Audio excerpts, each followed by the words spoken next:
ഇവിടെ പോയി എന്താ കളിക്കുന്നത് കൊച്ചിന്റെ ഷൂ കേട്ടോ പോന്നേ വിളിക്കണോണ്ടിരുന്ന അച്ഛൻ വെളിയിലുണ്ട് കേട്ടോ ഇരിക്കണം കേട്ടോ വിളിക്കണോട്ട് ഇരിക്കോ അച്ഛൻ പോകുന്നില്ല കേട്ടോ വിളിക്കണോണ്ടിരുന്ന അച്ഛൻ വെളിയിലുണ്ട് കേട്ടോ കരയല്ലേ കരയണ്ട കേട്ടോ അച്ഛൻ പുറത്തുണ്ട് അച്ഛൻ എന്തായാലും പോയില്ല കേട്ടോ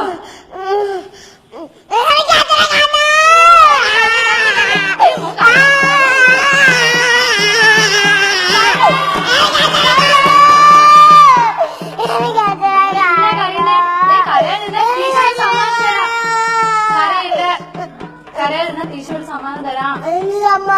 തരാലോ